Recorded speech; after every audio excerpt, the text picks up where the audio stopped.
afternoon. So we're happy to have Paul Rhode here with us from the University of Michigan. Paul's a prolific economist who has been working mostly as an economic historian. We were colleagues actually at Arizona, overlapping for a few years, and it's great to have him here. And he will talk for 15 minutes, give or take, and then I'll take the cue. If you want to jump on the queue, you can. All right. Have to wait. You can just raise your hand. Just make sure I see you. Thank you for having me, and thanks, Dean, for inviting me. I'm very pleased to be here. As I said, I'm typically at Michigan. I'm visiting this year at Yale, so it's nice to come back to the Midwest and see fall here. This is work with Alan Olmsted. We wrote a book together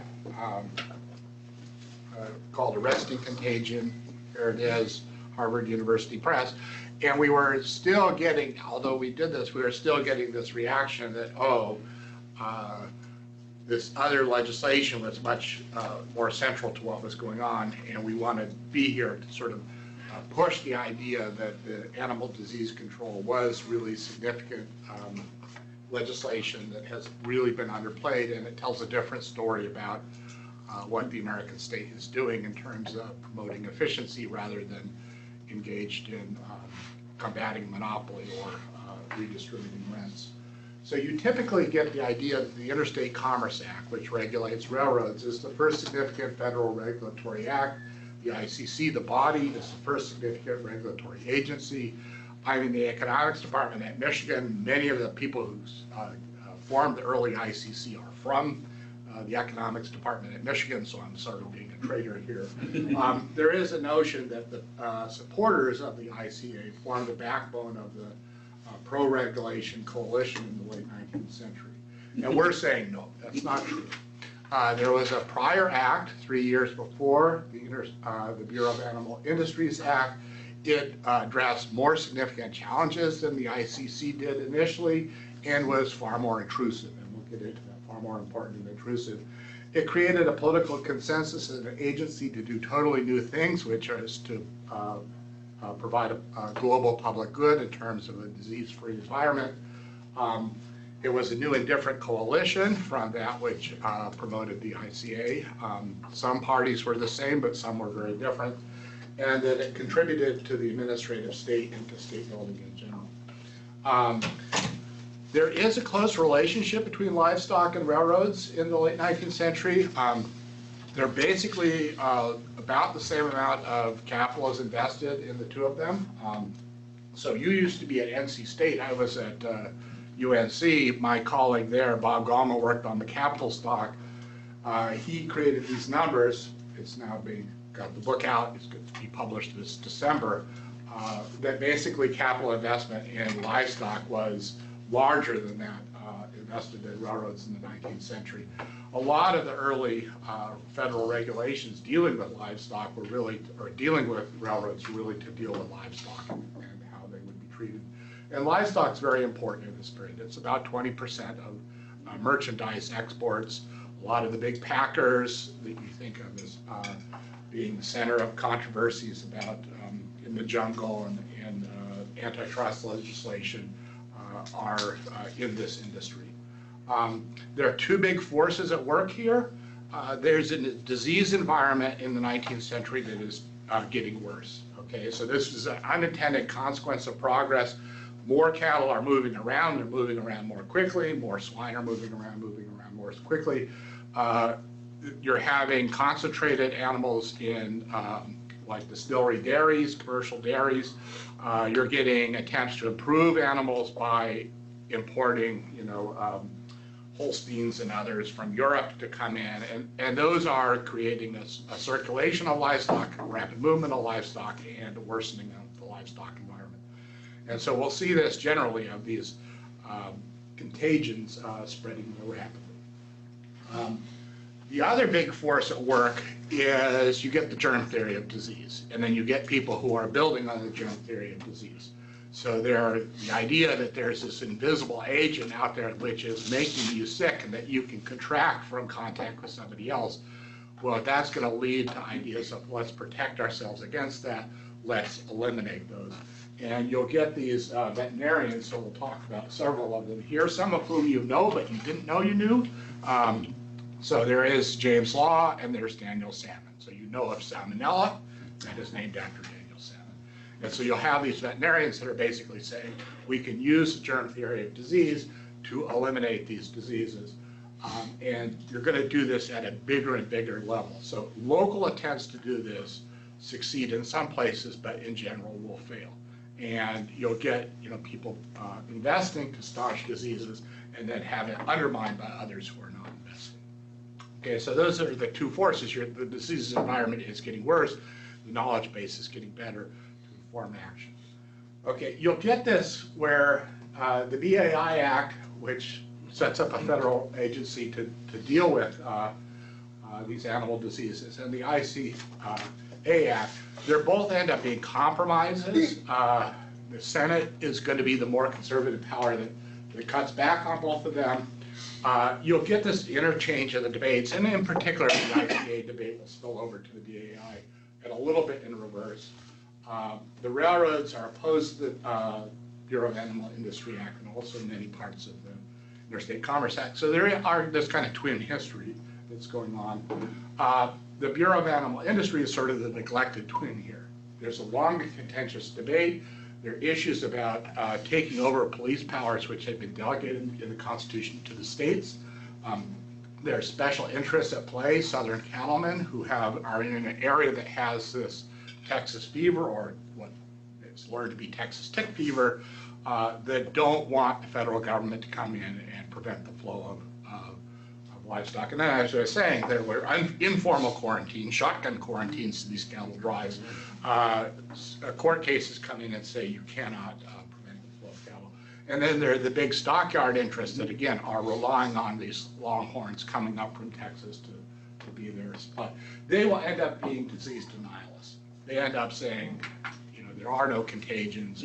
Our animals breathe clean air, they drink clean water, they live the wholesome life. They cannot possibly be, they don't look sick, they cannot possibly be a danger to anybody else. Okay, so that will be Texas fever. The other disease that's at play is contagious bovine pleural pneumonia. That will be a disease that's brought over with a ship's cow from Holland in 1843, gets established in the East, and then there's a threat. Places will work to wipe it out, but then they'll be reinfected. There's a threat that it's going to get into the Midwest. And if it gets into the Midwest and the Great Plains and it becomes established there, and zoonotic there, so endemic, but for animals, so zoonotic, and zoonotic there, then it will be possible to eradicate. And so they're worried about that. Essentially, these two forces at play. The Texans will tend to be against the Bureau of Animal Industry. So the very person who's like the leading champion of regulating railroads through the courts, preventing railroads from charging more to ship something a short distance than a long distance, that person is the leading opponent of regulating animal diseases or setting up a federal body to do this. There's some coherence here in that he doesn't like to have an administrative state. He doesn't want to essentially empower the federal government to be involved. This guy was the Confederate postmaster. And he doesn't want to sort of build up the federal government's reach into the countryside. And either having essentially a commission, the ICA, Interstate Commerce Commission, or having the Bureau of Animal Industry out there with power over the states. So he's going to say there are no problems. He's going to say the federal government doesn't have authority to do this. He's going to be afraid of creating this bureaucracy. His opponent generally is a guy, the senator from Illinois. He will be in favor of both acts. And he's going to say that basically the federal government should be under the Commons Clause and the Welfare Act out there doing things that states cannot do, which is control interstate commerce in terms of long-haul, short-haul discrimination, and also eliminate these animal diseases. It will turn out to be the case that the leading proponent of controlling animal diseases will be a Democrat from Missouri. So this is Hatch. And if you're at the land-grant college, you're familiar with the Hatch Act. He has these many different roles that he's playing in this period as sort of the leader of agricultural reform. sometimes to advance efficiency, sometimes to advance special interest. Here he's essentially working through Congress to get this legislation passed. And we're saying this legislation, it's dealing with complicated, diverse industries. It's got a different objective or role than what the ICA is doing, and it informs the history differently as efficiency promotion rather than against monopoly or redistributing rates. So if you look at the way like Barry Weingass treats the ICA, it's to restrain monopoly power, it's to restrain price discrimination, but it's also basically to redistribute wealth from the railroads to the short haul shippers, or at least to get past, has to keep the powerful railroads equally well off, and then it is basically going to redistribute from long haul shippers and benefit short haul shippers. We're saying that counter legislation here, the BAI, which was passed at the same time with the same players, but in different confirmations. So some are in support of both, some are opposed to both, some are on other sides. It's really dealing with many of the same issues, but it's attempting to create this global public good. As I say, you'll get these different factions involved playing different roles in these things. So there is this tendency to treat it as if, so this will be Keith Poole and Howard Rosenthal saying, there's this pro-regulation coalition that's out there, the South is in it, the West is allied with them, pushing for this, and they're behind the legislation in this period. Well, it's going to turn out to be here, no, a different coalition is behind the pro-reform legislation that we're looking at, and in particular, the South is not a leader of that, it's actually an opponent. So if you look at who votes in favor of it, it's going to be a northern coalition. And the unique thing that comes in here, or the special thing that comes in here, are Western Democrats will, as exemplified by Hatch, will be the people in this period that are leading the charge. The South will end up, the lighter colors are opponents, the South will end up being against passage of the BAI. If you look at, now I don't have in my remaining 4 minutes time to do this, if you're familiar with the Poole and Rosenthal vote view things, it's come back online, which is kind of inspired doing this work now. You look at who's in favor of things and who's opposed, and you align people on 2 dimensions. This is basically their economic interests. Here are liberals, here are conservatives, or here are pro-redistribution, here are pro-corporate. And then it's whatever is the second issue of the day, typically rural-urban, or race, or something like that. And the picture here is the cut line up there is for the BAI passed in 1884. There's a ICA Act that was passed in 1885. They just didn't combine it with the Senate. It has a cut line over here, and they're completely different. I mean, it's not like they're on opposite sides. It's like they're X'd. There are some people in favor of both, these Western Democrats. There are some people opposed to both, and then others have just switched sides here. So it's like there's a negative correlation between the votes on these two, and the kind of notion here is not one single coalition. And we go through and take out the votes and look at where the Northern Democrats are. And was that time to quit? I don't know what that was. Okay. The BAI legislation is unique in this period. So Gary Cox and Matthew McCubbins looked at thousands of laws. They had this rule, it's been recently called the Hastert Rule, that the majority does not pass legislation or allow come to the floor legislation that the majority of their members oppose. And this is the one instance where a piece of legislation is passed in this 100-year period where most of the Democrats in the Democratic-controlled House voted against this thing, didn't want this thing. What it does basically is set up the scientific agency. It puts one person in charge. It limits its size. It cuts its power. That's what gets it passed. It's various, but it's kind of this opening wedge. And proponents of the bill say once we get a bill with appropriation, we will add to its power year after year after year and get what we want. And so that's what they say. The person in charge is Daniel Salmon, as I said. you're familiar with him. He's his assistant, Theobald Smith, discovered salmonella, and salmon lab chief gets credit. But yeah, so he's an administrator of this thing for decades. They do a lot. The ICC is very quickly, it ends up being passed 3 years later, and it very quickly is neutered by the courts, whereas the BAI's powers end up growing and growing. They will end up wiping out the major livestock diseases by World War II through collective action, building success on success before the appearance of sulfa drugs. Okay, so they're doing it through depopulation, through test and slaughter, through vaccination, and so on. They set up a model for area eradication. That's what's used to get rid of smallpox among humans and rinderpest among cattle. Just one thing about their power, I'm told I can go over a little bit. You can. Right after they get started, the contagion does, the bovine pneumonia does spread to the west. Somehow avoids Indiana, but it gets over to Illinois, gets it up near Chicago, gets into Kansas or Kentucky, and then gets into the center.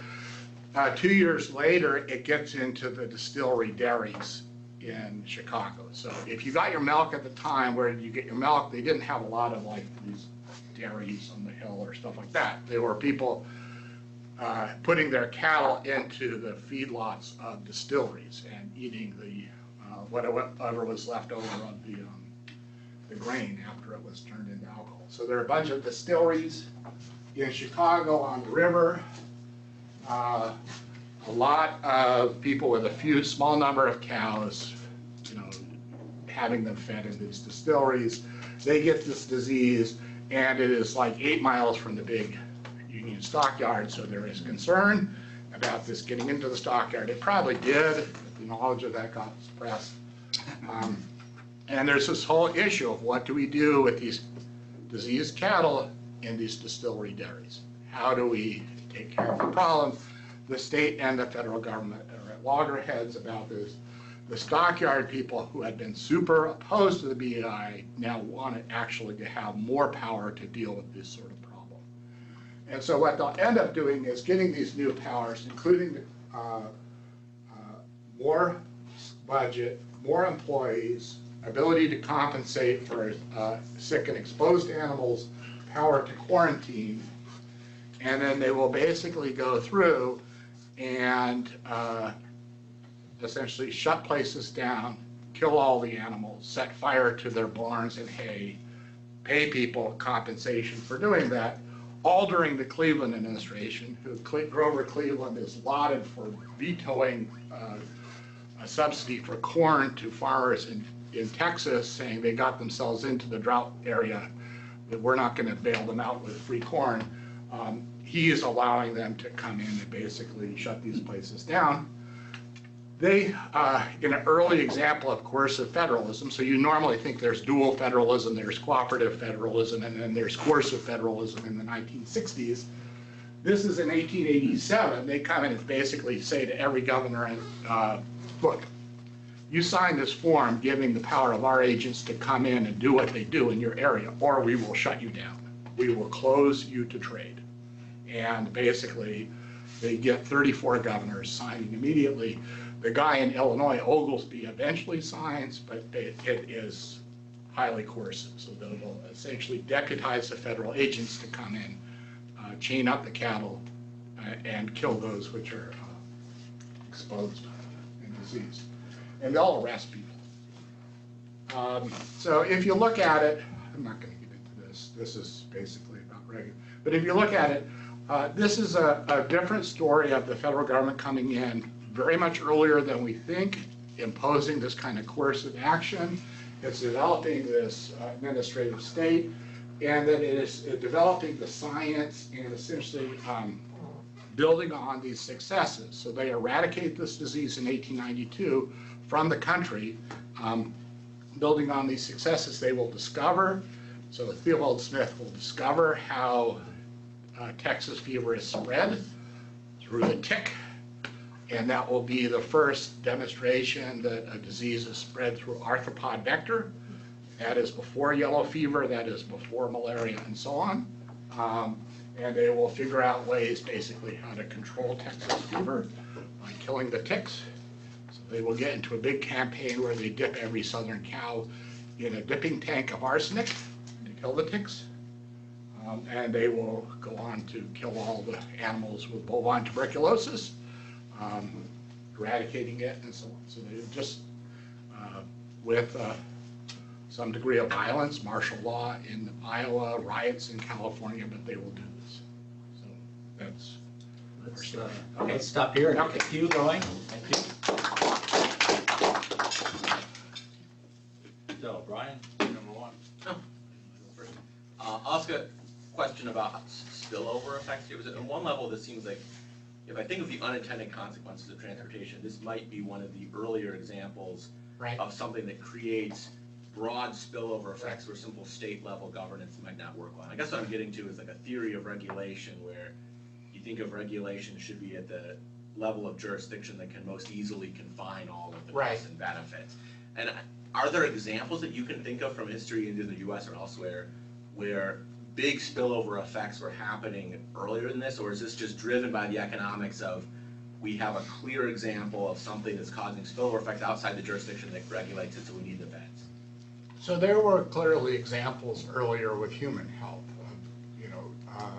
So you will see with yellow fever, they are trying to set up this National Board of Health to deal with yellow fever outbreaks. And, so those will come in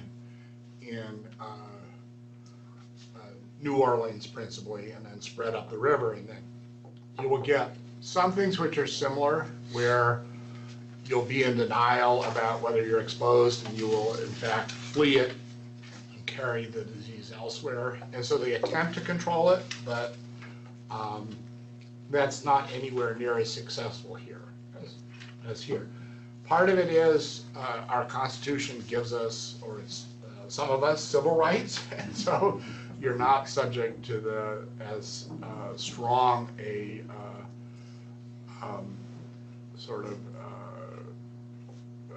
your liberty doesn't come into play as much as here. I mean, here it's going to be your body. It's going to be property. I mean, there are places where people aren't, or people are treated like animals. So that does happen in the world, and you get a little bit worried that this is an exterminationist mindset, which carries on to the future, to other places. But at least in our system, so Werner Truskin is an economic historian, says he said our constitutional system gave us liberty, but made us disease prone because you could not restrict. In the animal sphere, they are able to come in and restrict, Yeah, Mike, and then. Yeah, this is a fascinating story, so thanks for putting this together. One of the things that really caught my eye was when the contrast you were making between the BAI and the ICC. Yeah. And at one point you say they were fundamentally different. The BAI was an operation run basically by scientists, whereas it was clerks in the ICC. I thought that was sort of a nice sort of condition. Right. And for some reason that triggered a memory in my mind, because I've taught health policy and public health policy before, that there was at the very beginning of the American Revolution, American country, a U.S. Marine hospital service in 1798 that also ran quarantines for the kind of examples you had. And my initial memory of that was that the federal government was already quarantining cities at this point, but I went back and looked at some of the stuff after looking at this. Turns out that was actually a very contentious issue, whether the feds could actually do this or not. But at about the same time of the bills you're talking about here, there was an expansion of that service into more of a public health and Marines hospital service with explicit conditions about allowing this national agency, to run quarantines at various times within them. How does that fit into yours? Because it strikes me that let me set up a little more setup on this. you've got a different kind of administrative organization here in that it also is doing actually delivery of public services that the ICC doesn't do.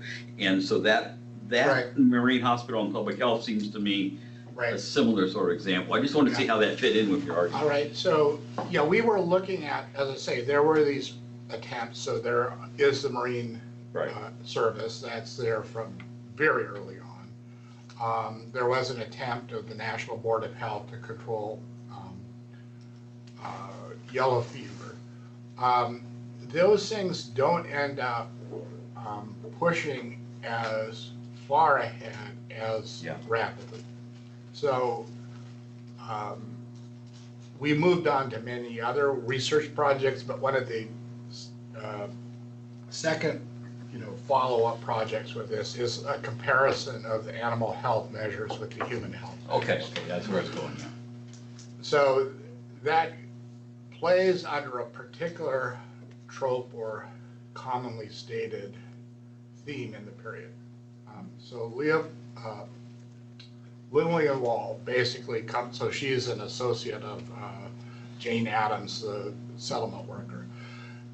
They come up with this complaint that it's extremely effective, which is they are spending more money, the federal government's spending more money to protect the health of hogs than they are to protect human babies.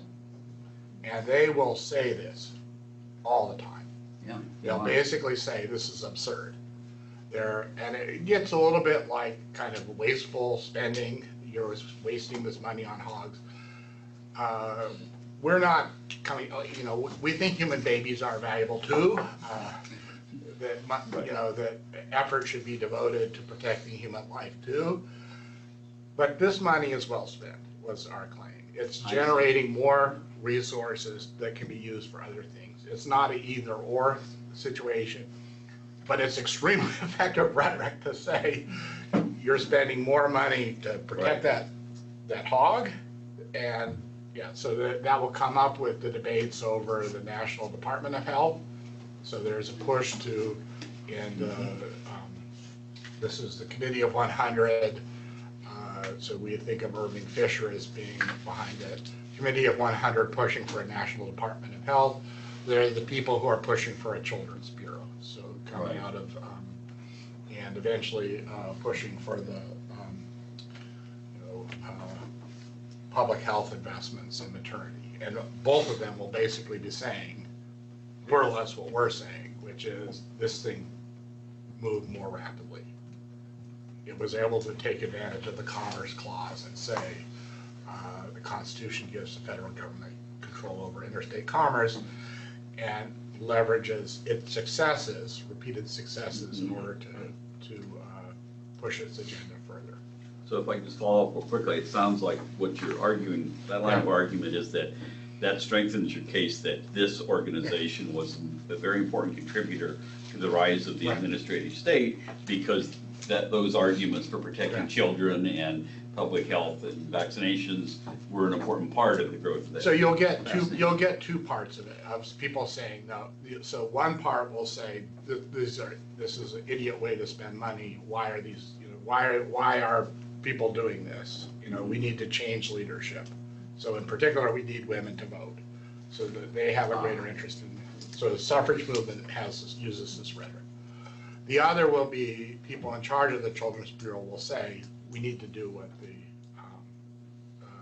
BAI is doing, and we need to do what the USDA is doing, and get publications and educate people and build on it. So you'll get kind of the invidious comparison of this is a stupid thing to be doing, and you'll also get this is a model for us we need to build on.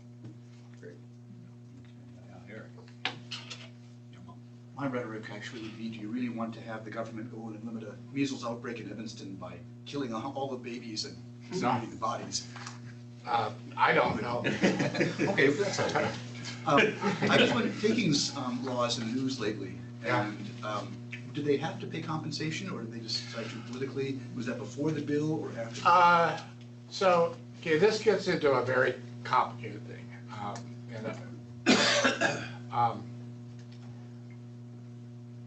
A diseased animal in the common law is a public nuisance, and you are not allowed to own a diseased animal. The state can kill your diseased animal without compensation. Much as your house on fire, it's not a taking when they put the fire out. The state has the legal right to destroy your diseased animal without compensation. Okay, so that's what it can do. There's the issue of if you do not compensate people, then they will not reveal the presence of the disease. And if you, for example, try to quarantine or destroy the animal, they may well get rid of it and have the disease spread. So we have an example. There was when Wisconsin tried to get rid of bovine tuberculosis, what they ended up doing was there's a guy, James Dorsey, in Elgin, Illinois, who becomes a marketer in diseased cattle. And he sells hundreds of thousands. He sets up what is like 15,000 loci of infection by taking these diseased cattle out of Illinois or out of Wisconsin, moving them to Illinois. I can get into this. You provide a tuberculin test, and a tuberculin test it's an attenuated tuberculosis virus that will show whether the animal reacts, has tuberculosis. Even if it's not evident, the reaction will show that. It masks further ability to test for 6 weeks, 2 months. And so you can test, learn your animal has the disease, and then pass it along to another without them being able to tell. And they cannot retest. So this guy gets into this market of selling these animals and getting veterinarians in Illinois to basically say they're fine. This is one of the things which leads them to push for a national program to staunch the disease everywhere. We just cannot have that.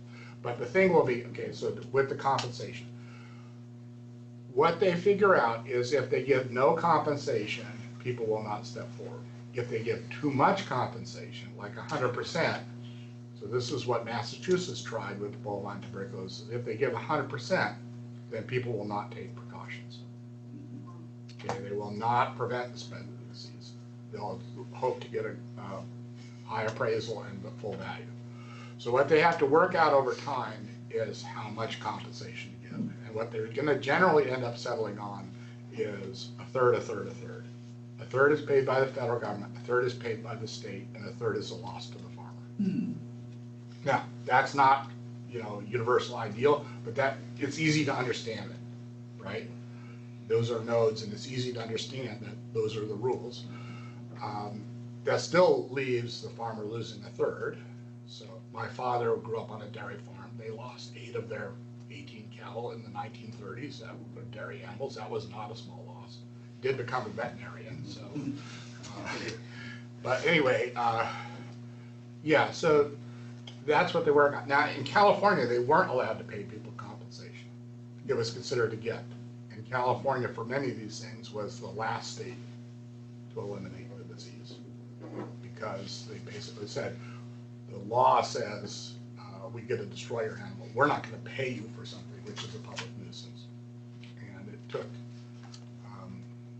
some time to figure out, hey, if we want to get rid of it, we need to share the costs.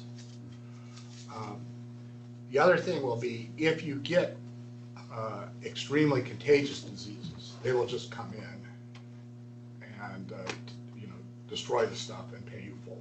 So for foot and mouth disease, which is not as big a threat, it's not going to kill people, but it is extremely contagious, they will ramp up to 100% and just do it. Can I switch over? Sure. I was in Elgin yesterday. What happened to that guy? He ended up being convicted for mail fraud and then sent to prison, federal prison. So it was like they couldn't convict him for knowingly shipping diseased cattle, but they convicted him for mail fraud. And then Woodrow Wilson, when he was in his stricken state, pardoned him. And then the judge, who is well known to us later, Tennessee Mountain Landau said, the guy who becomes baseball commissioner, ended up saying, this is a travesty, blah, blah, blah. Yeah, he served some time in the pen and then he got out. He probably bribed his way out. We got a couple people here. I'm going to jump in Yeah. since I have the list here. So Mike was getting at a question about agency organization that I kind of want Yeah. to follow up on. So I guess more generally you think about, well, what were the conditions that, so let's stick with the ICC Yeah. wine gas interpretation that's mostly, Right. or largely rent seeking, Right. redistribution, so inefficient regulation. Let's just assume Yeah. that for the moment. Here you have the good story, we Yeah, increase the value of the assets by cleaning up this problem. What conditions does it take in both, the sort of interest group setting and or agency organization to get this happening? And it seems like even later you talk about the agencies remain pretty efficient. They don't really get captured. You could see how they could. So what does it take to generate good regulation versus bad? Let's put it yeah, I that way. haven't, I mean, I think part of it is this was just this great opportunity to apply this science. I mean, so it's something that they really hadn't understood, and now they have this germ theory. And once you have this germ theory, gee, these guys, they want to be at the forefront of controlling the disease. So I don't have like a deep explanation outside of, if you look at it, this is a very large opportunity, and that might not be there in terms of regulating railroads where it Are the courts important here? I mean, are the courts a constraint on the courts are stopping inefficient regulation, or can they spot? no. Some The people courts say are antitrust, they creating, blew it for years. no, the courts here seem to be they're often creating problems. They have this Hussein decision relative to the Texas cattle, which say that Missouri cannot prevent cattle from coming from Texas unless the people can. Okay, so back up. Texas cattle, the longhorns, are an area where there are these ticks, and the ticks will spread this protozoa into the bloodstream of cattle. The Texas cattle who are raised in this environment are hardier, and they're able to survive in a stunted state. When they are trailed north, so think of in the 1850s onward to every Western movie you've ever seen, they are picking up to the railheads or to the stockyards. On the way, they're dropping their ticks, okay? And they can eat grass and fatten and so on, and then they look fine. However, the cattle that are in the areas that they're passing through, who have not grown up with the disease and not had the immunity that these cattle have, the longhorns have, will get the tick, and then they will very rapidly succumb. And so there was this correlation, and they couldn't show causation, but this correlation that wherever the Texas cattle were, within 2 weeks, there'll be this rain of death on the domestic cattle, which then led to these guys with shotguns saying, you're not bringing your Texas cattle around here. Scientists would come over from England and say, what's going on here? And they could not figure out, why are the Texas cattle healthy and the domestic cattle not? And they would see the Texas cattle with ticks and be healthy, and they'd say the tick can't do it because, so this is where they're going on, and then the Supreme Court comes and says you cannot prevent the Texas cattle from coming in. That's a barrier to trade, unless you can show that Texas cattle are actually sick and causing the disease, which they didn't have the science to do at that time. So that's where the courts are coming in and creating a national market, but doing so in a manner that prevented them from. It still might have been the good rule in the long run.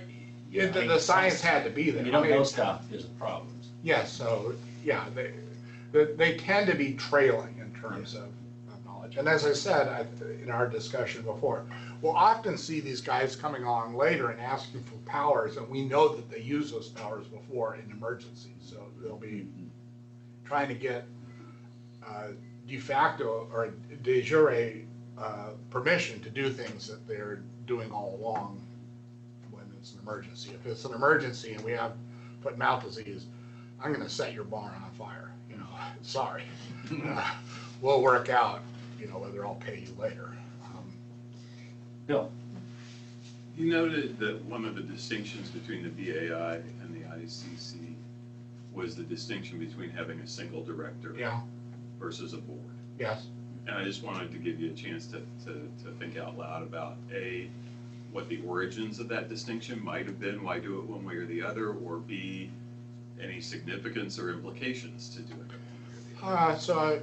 Yeah, this is a co-author project. Haven't been pushing that quite as much as Alan has because in part, the person in charge of the ICC was a Michigan economics person. Right. So out of my loyalty to the school, I shouldn't be pushing. What happens This is. is a safe space. But it's being televised. Don't worry about that. The internet is just a Okay, fad. so Go what ahead. is happening is that they will have these, prior to the BAI, they will have these treasury cattle commissions that will involve basically interested parties. So they will have the guy who's the head of the, Breeders' Gazette will be part of it. They'll have Law, the veterinarian, but they'll have these groups of Seats at the table for the stakeholders. yes, they will have seats at the stakeholder. When the disease breaks out in the distillery dairies, or there'll be this return to a notion of get rid of the BAI. Let's put together an emergency board with the power to do this. So bring the stakeholders back. What we tend to see is that when you have the stakeholders, and Salmon will say this, that when you have them, they will tend to slow down movement. So they might want emergency powers, but you will not get the kind of persistent, essentially, basically here, scientific understanding of how to do them. So there's a way in which it could help you deal with a specific crisis, but in many instances, it's going to slow down the scientific progress, and then it will be instances where that kind of local control, you'll get the vested interest clogging stuff up.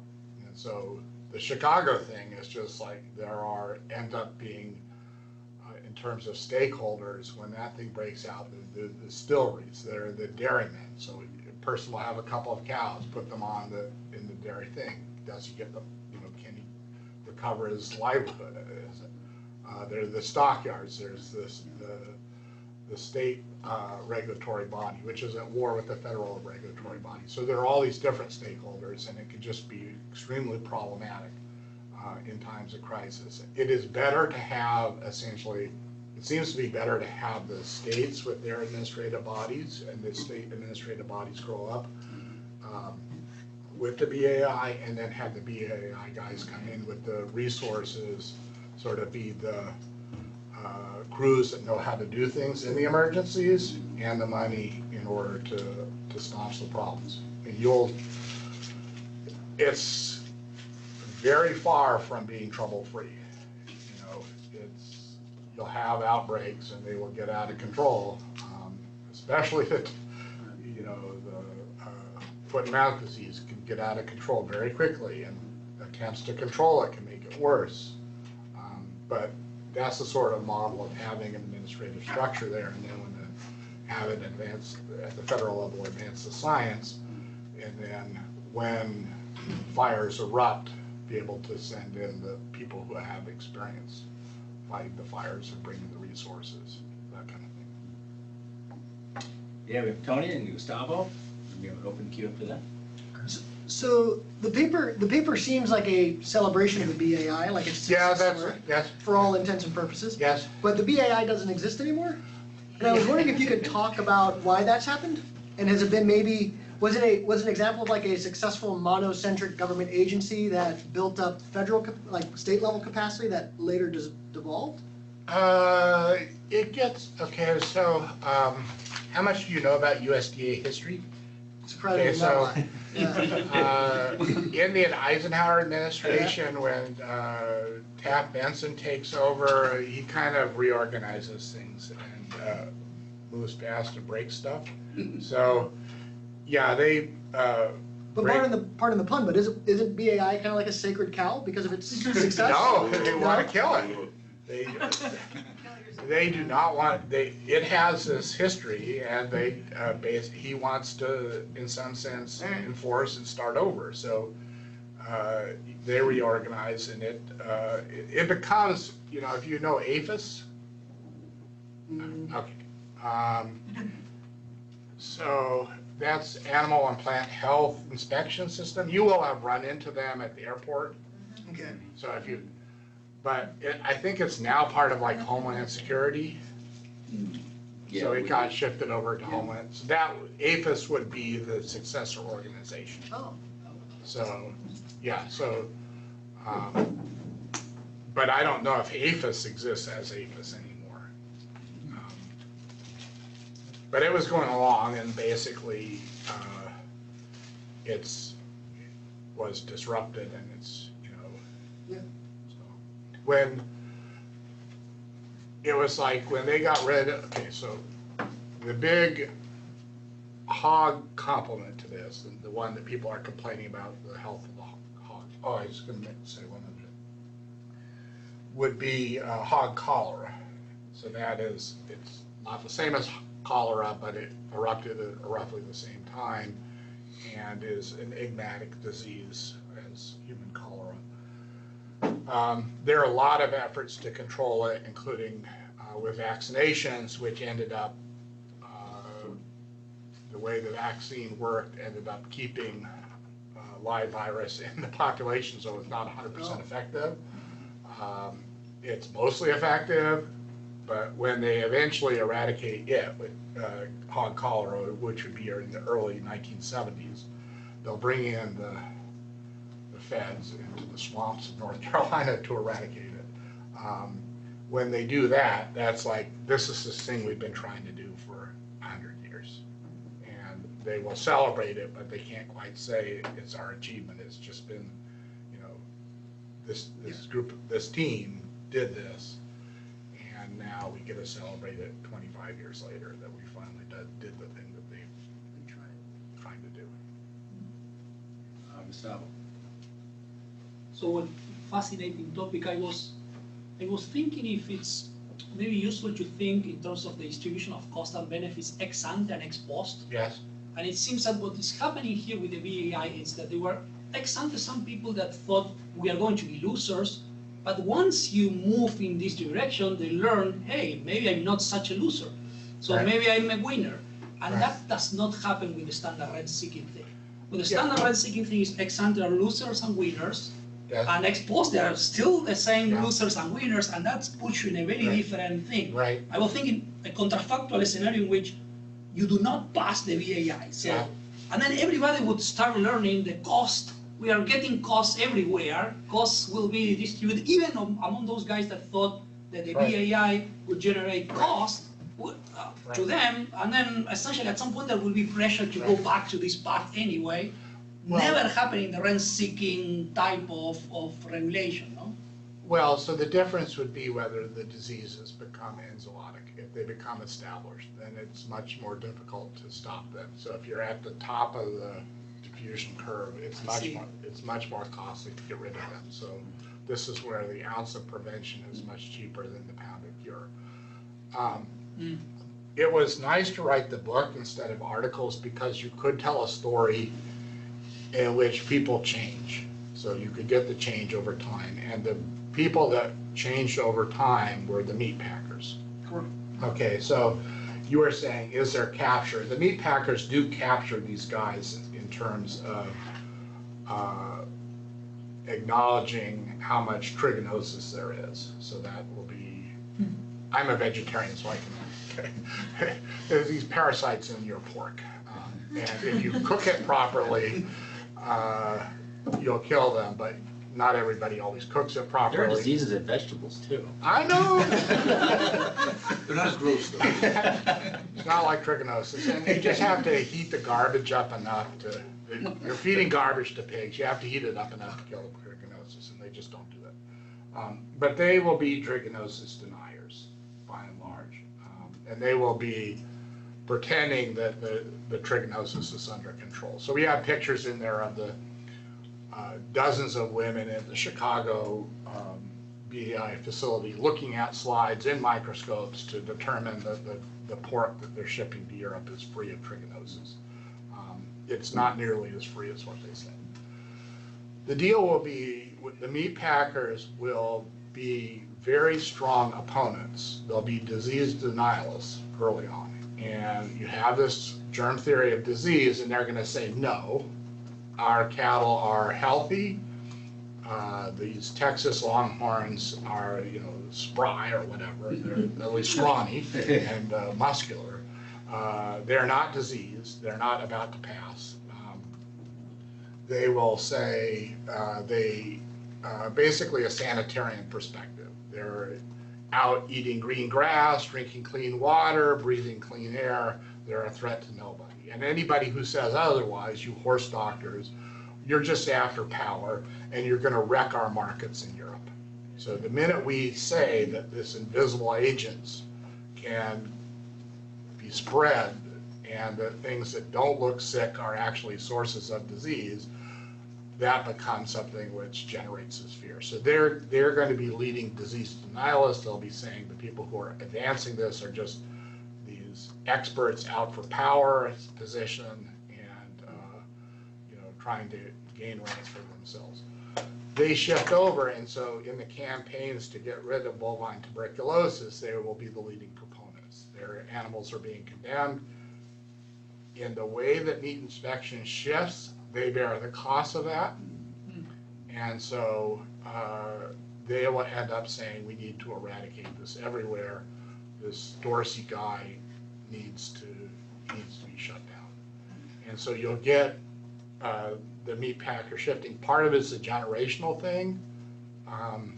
The Swifts, the Armors, the Nelsons pass and a new generation takes over, and part of it is hey, the big packers can deal with the cost of inspection better than others. And part of it is they figure their costs are going to be lower if they don't have quite so many animals condemned. Could be just, so what I'm thinking is like, it's kind of easier to deal with problems of learning Yes. than with problems of pure distribution. And Yeah. that's maybe the Right. reason this is a Yeah. successful Right. story. Right. So it's Right, well, it's like this, they're learning the science. And once you're learning the science, I mean, the germ theory gives you this idea that we can get rid of the germs and we'll get rid of the disease. We'll go from 0 to 1, or 1 to 0. And so that becomes this very strong push to eliminate these diseases and figuring out how to do it, how to constrain the power and so on. Eric, there's a Dorsey cattle company in Texas, I see now. Yeah, well, I don't think it's the same guy. I was wanting to ask you about the 34 governors. Was that all of them? No, What happened to did they put walls around Rhode Island or anything? I couldn't really tell. Eventually they'll get all of them, but not initially. It's just remarkable that they get so many to sign on immediately.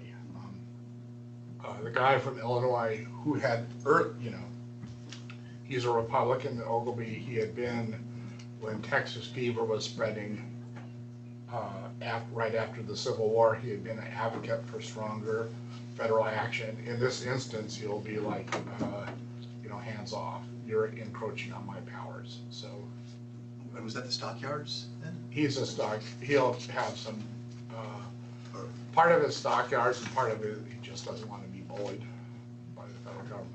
Okay, my ancestors were Northern Illinois cattle growers. Okay. I'm biased here. Well, hands off, yeah. I mean, they had some rules in Illinois that said they could, again, it'd be the same, they could compensate for exposed animals, they could not compensate for diseased animals because it was a disease. so they had to, and the BAI could not compensate unless the states were compensating too. They weren't going to pick up the burden, so they had just this mismatch of incentives. I wonder if you could, keep going. I can always keep going. Yeah, I know you can. My fault. You said that they suppressed hope. Do you have a question? Jessica's got her hand up too. Who does? No, she doesn't. Jess? Do you have a question? I would Real have a hands are- question. Go for it. Well, a lot of the discussion was sort of comparing the ICC and the BAI, and you sort of seem to allude that there's lots of difficult waters for the BAI to navigate, but not so much for the ICC.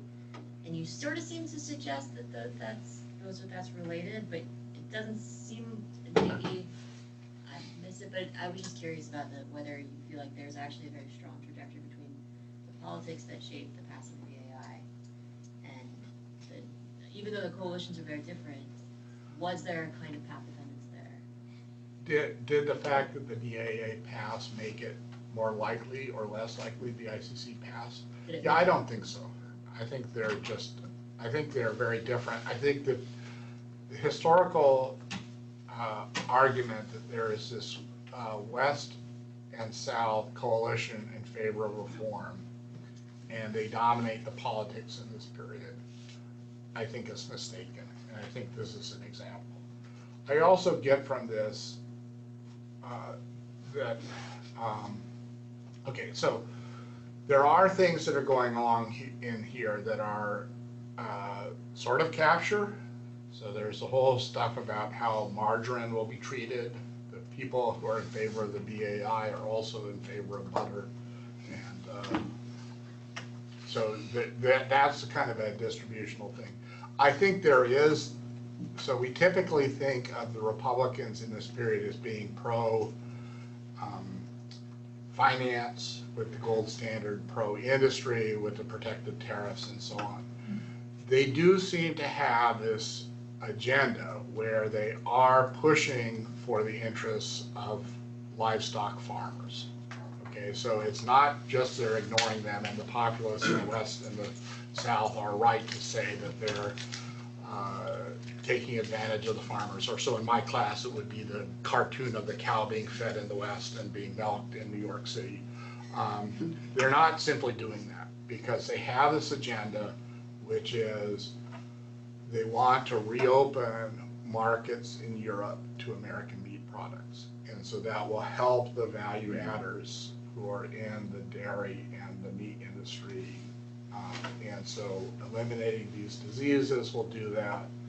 Having better markets for, having meat inspection will do that. So they do have this agenda that they are trying to push in this period. And that's very different from, let's regulate railroads. I have a question here. Yeah. Something that's, I think, completely different. This sort of occurred to me. Do you ever see a sort of extreme adverse selection lemons problem where these cattle markets just collapse? I mean, locally or regionally, it seems like that could happen. Where no one can trust buying anything from anybody because there's a disease floating around. So I would say, now I have never done this, but you get the auctions. So auctions became a common way to sell livestock after the diseases. So that They emerge potentially in response to this? it's not like this is setting the precondition. So if you don't have to worry about the animal that you're buying in this auction setting is disease, then you're more willing to buy in this impersonal way rather than. So it's the other way around. The Right. cleaning up of the quality issue, if you think of it as a Let's quality a issue, certain creates particular room, market creates, for it. expands markets. In a particular market, I believe. I mean, that's a testable hypothesis. Yeah. You don't have livestock markets before that. You don't get much in the way of livestock insurance. So you'll have, like in Bavaria, they'll have mandatory livestock insurance, and that will solve the kind of lemons problem. But you won't get livestock insurance in the United States. Attempts to do that usually collapse. And the notion will be it's too easy to let the animal die from neglect, or not proper care, and it will be indistinguishable from some problem. Now, today we have markets for pet insurance and stuff like that, with the notion that, you know, you care and you're not going to purposely neglect your animal, but there'll be attempts. So a market that doesn't exist in this period is for insurance for livestock. Yes, 20 seconds left to. Well, thank you for having me. Yeah. I really appreciate all the questions. Paul's around, we can grab it after the talk All right. or around the afternoon. Thank you. Okay, thanks so much.